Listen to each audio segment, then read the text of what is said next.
And we're back with episode 15 of Dawg Football Weekly. It's your host, Reed, with the co-host. Russ. And today, no guesting on the list today. We're just going to talk a little bit about the NFL playoffs and the Super Bowl last night. Russ, what's your initial take on the game? You know, I said on here a while ago that when we talked about it last that I believed that the Chiefs were going to win. And that's what they did. They came out there and they won because they're winners. Patrick Mahomes is a winner. And, you know, the Philadelphia was good. You know, I'll give them credit. They played a great game. But at the end of the day, you're just not going to beat Patrick Mahomes and the Chiefs in the Super Bowl. Yeah. Well, folks, just don't ever bet on my take for the game because I didn't get a single playoff game right this year. And I picked Philadelphia to win yesterday. I said there's no way Kansas City wins this game. I still think Philadelphia has a better team overall, but I mean, Mahomes is the best quarterback in the NFL, and I think he showed that last night. He played a great game. But to give the Eagles credit, Jalen Hurts played a phenomenal game. Obviously, that fumble is going to be something that hurts them. There was the questionable holding call, and obviously there was another play. Dallas Goedert's catch on the sideline. They ruled that a catch. I wasn't so sure about that one. But they also overturned Devonta Smith's catch on the other sideline. Russ, what did you think about those plays? Well, those were obviously big turning points in the game. I thought, you know, the defensive holding, that's what it was, right? Yeah. Yeah, I thought that was – I'm not sure that I thought that was holding, to be honest with you. I think that the refs kind of bailed the Chiefs out on that one. But, you know, stuff like that's going to happen. You just hate to see it happen at that stage in the game and when it did. But you can't blame it all on a 3 plays. You know, it's the whole game is where you come from. You don't want to just narrow it down to 3 plays in one game. Yeah, I thought, you know, going into halftime, Eagles were up 10, and you see them come out. The Chiefs, they have a long drive to start, touchdown. And the Chiefs' defense in the second half really stepped up. Everybody's going to talk about Mahomes' performance, but that defense really stepped up. I mean, they made some great tackles. They got a couple 3-and-outs, and I mean, they made plays when it mattered, and they ended up winning the game, and that's the ultimate goal. I'll tell you what, I'm tired of hearing the announcers just talk about Patrick Mahomes this, Patrick Mahomes that. We get it. He might be at one point the greatest football player of all time, or greatest quarterback of all time. But when I'm watching the game, I want to watch the game. And if I'm a Phillies fan, I'm Eagles fan. Sorry, if I'm a Philadelphia fan, I'm not gonna sit there and just listen to that. Like, I might even turn the game off. They just sit there and talk about how great he is and this and that, and we already know all that. He could throw a pick and say it was the receiver's fault instead of his. Patrick Mahomes hasn't played his best football in Super Bowls, and that's why I picked the Eagles before the game. Because we look back to the one they won originally against San Francisco, he had like 2 interceptions, and the 49ers defense shut him down all the way till the end.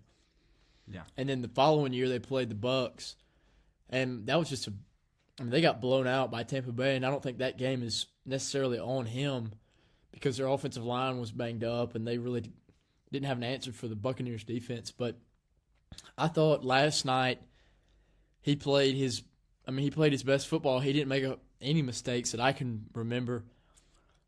No turnovers. The offense clicked. Kelsey had a great game. Juju Smith-Schuster had a great game. And they ended up coming out with a win. I think that's big. You know, I was in the car for the third half. I didn't even third listen quarter. to or third quarter. And I didn't even listen to it, but when I came back and saw the score, I was amazed. But I went back and looked at some of the plays that happened, and it was just like the third quarter was just the Chiefs all the way, and you saw them coming back right from the start. Going into the fourth, I thought Kansas City was going to win that football game, and I think a lot of people did because you could just kind of feel the momentum Yeah. kind of shift. and which is surprising because, I mean, Philadelphia, they played a phenomenal first half, and they had a game plan, and they came out. Jalen Hurts had a rushing touchdown. He had 3 rushing touchdowns in that football game. Long touchdown to A.J. Brown. Kansas City missed a field goal, and then there was it was 4th and 5 from their own 40, 48-yard line, and Jalen Hurts broke a big-time run. I mean, they give them credit. They made plays, but, that one call is going to be looked at for a long time, looked at all the way till next year, and it's going to be debated from now, maybe who knows how long, about whether it should have been a call. And honestly, I don't know if it changes the outcome of the football game because they still have to drive the field in a minute and 30, how much time was left? Minute and 15. It'd be tough to drive the field on that. My uncle texted me before. It was about halfway through the first. He texted me. He said, "Who you got, Mahomes or Hurts?" I said, "Uncle D, I got Mahomes." And he texted me after the game and told me that was a great pick.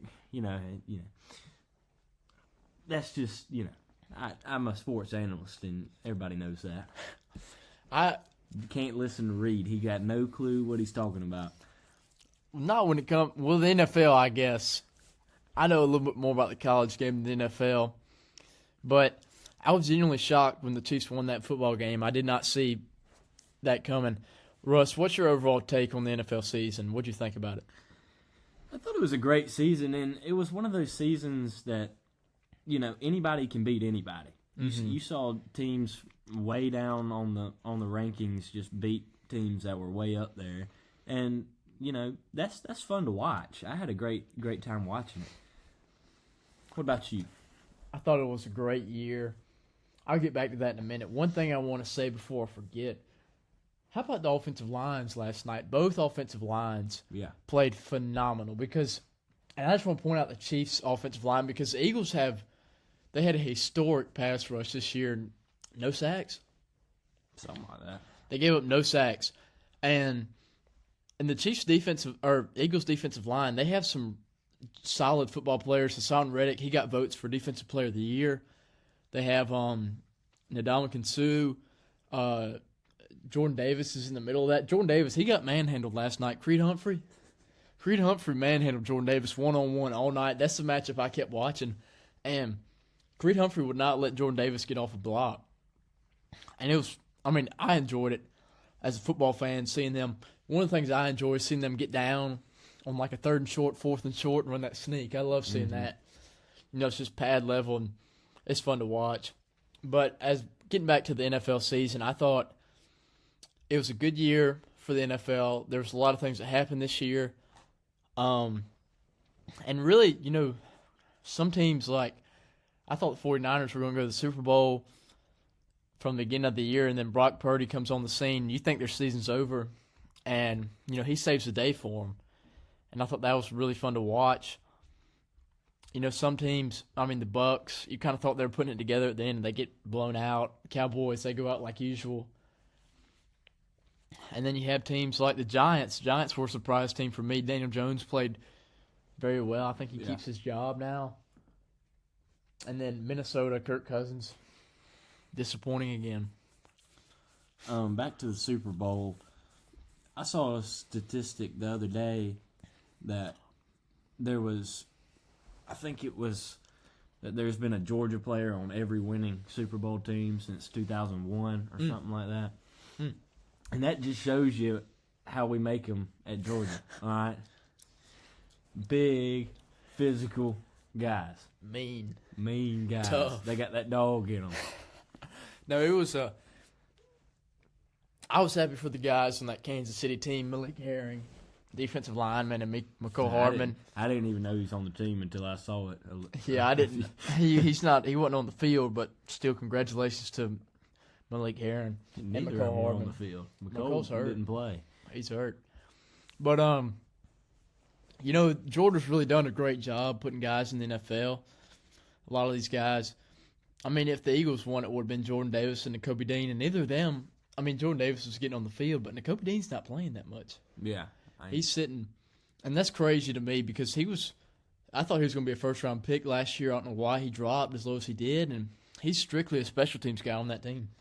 Well, I mean, I think for the Eagles, he's just not their guy right now. Mm-hmm. But I think if you put him on a different team, you know, that needs a little interior linebacker, Atlanta, then I think he could be a standout guy, but he's just not in the right position for that right now. Russ, I have a question for you. This is going towards the Atlanta Falcons. Russ, do you think they land Lamar Jackson? Just because it's the Falcons, I'm going to say they don't, because, you know, they're not. I feel like that would be kind of the same situation you had with Matt Ryan, but obviously Lamar Jackson is going to produce more than Matt Ryan did, probably. I hope so. But I feel like you're getting a kind of a cap space war right there if you take Lamar Jackson. I think there's potential. I think right away if you take Lamar, you're a contender. I think you win the division next year because there's a lot of questions about the Saints, Panthers, and Bucks. But I think with Desmond Ridder, I love Desmond Ridder. I think he's got potential, and he's on a rookie deal. So if you don't go after Lamar and you keep that pick, and you can go after some guys in free agency, you could build a legitimate team around them. I mean, the Eagles, Jalen Hurts, he's on that rookie deal, and you know he's making $4 million on his rookie deal compared to Mahomes on a $500 million contract. It allows for you to bring in a lot more pieces to surround him with, and I think that could benefit the Falcons by keeping Ridder as a starter. Well, yeah, I think it's time for Atlanta to decide right now whether they want to rebuild or they want to contend. Because if they take Lamar, they're trying to contend, obviously. You can't rebuild with a guy taking up that much cap space. MVP. You can't. I mean, and they also, what frustrates me is that this team's always like middle of the pack. They're like 8-8, 7-9. I guess 7-10 now. 8-9, 9-8. This team, if you want to rebuild, you got to lose some. I hate saying that as a fan, but you need to lose some more games. I mean, this team this past year, I was thinking we're about to go 2-15 and get the first pick and be able to get a quarterback or get Will Anderson. I mean, we're sitting at like number 8, and we're getting like Miles Murphy or that Texas Tech edge or Brian Brees. I don't know how to say his name. But you're sitting, I mean, and they're all great players, and I'm not trying to knock any of them, but Will Anderson's generational defensive talent. Jalen Carter's a generational defensive line talent. There's great quarterbacks in this class. That was what you were going after. But, you know, the Falcons aren't in any spot to get anybody like that. I think the Falcons need to go after some edge guys and some interior, you know, like some offensive linemen. That's what would be best for them. I think round 1 they need an edge guy. And I think round 2 they get offensive line. And, you know, and if like a quarterback slips, like, it'd be interesting to see. I think there's legitimate possibility they pick Stetson Bennett up in the 5th round, 4th round. I hope not. He's a winner. Well, I wouldn't say I hope not. You know, I'm pulling for Stetson. I hope he does good in the NFL or he gets a chance to do something. I just think he needs a chance. You got to give him a shot. If I'm an NFL franchise, he's not a first-round pick guy, but he deserves a shot. He's a 7th round guy. He's going to be fighting for the 3 or the 4 spot. You know, Kuiper's got him as a 3rd rounder. I don't agree. 3rd round quarterback. Don't agree. 3rd round quarterback. My mock today, he wasn't even on it. He didn't even make my mock draft today. But it'd be interesting to see some guys like Warren McClendon. He's like a projected 4th round guy. That's hard to believe for me. He's a great offensive lineman. He would be a steal for any team to get outside of the first. Broderick Jones, he's going to be a starter day one starter. I mean, there's so many guys off this Georgia team. I think Keely Ringo, I think he's going to be good in the NFL. Well, you know, Warren McClendon, back to him, you know, we had, you know, Jameer Sawyer went 6th round, and he's starting. You know. Highest rated rookie offensive lineman in the NFL. He had a 6th chance round pick. And he started. But Warren McClendon, I mean, I think he honestly is worth a higher pick, you know. And the Falcons picked Justin Schaefer instead of Jamari Sawyer. And he's on And the no practice knock squad. on Justin Schaefer. Justin Schaefer was a great Bulldog, but they could have gotten Jamari Sawyer to be on that offensive line. It's just another thing for the Falcons. Yeah, the Falcons are full of coulda, woulda, shoulda. Man, I can't believe it. It'll be interesting to see. Draft is, it's coming up sooner than later. Yeah, and we'll talk a little NFL draft once we get there, just because of the Georgia guys. A couple of Georgia questions before we go. Russ, I got to ask you, the quarterback battle still going on. We didn't really get to talk a whole lot about the 2024 guys last week. I want to ask you a little bit. What two quarterbacks do you like out of that 2024 class? Well, we've got the Puglisi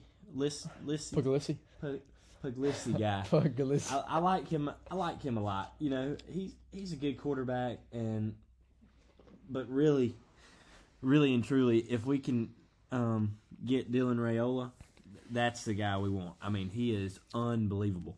I've watched his film, and it's crazy. I spent a couple hours last week looking at all three of the guys offered. Raiola's number one for a reason. Yeah. I think he has a chance. If he's 24, I think he has a chance to come in and be a day one starter. I think he's just that good. But time's going to – we don't know now, obviously. Puglisi, he's an elite arm talent. He may have the best arm in this class. I don't know if you agree with me on that, but I think I like Raiola. It's a special arm talent on Puglisi. And Merklinger, I mean, there's upside to all three. He's a great athlete. Yeah, I mean, he's just an athletic guy, and he actually played corner, too. So, I think he'd be a great guy to have on the team. All three of them. We're obviously not going to take all three of them, but yeah, we only need about. It just interests me that they offered two of them or three of them when they're in the lead to get Raiola. I'd love to see Raiola land with the Dogs. And you think, when you're talking about Todd Monken, leaving, he went out and recruited another quarterback. So, you kind of feel a little more better. Secure about his job staying, but that's just something for the future. We don't know anything really. Only time's going to tell. Well, that's going to do it for today's episode of Dawg Football Weekly. We hope you enjoy. We'll be back what day, Russ? Probably Friday. Probably Friday. We enjoy y'all listening, and we'll see y'all in the next one.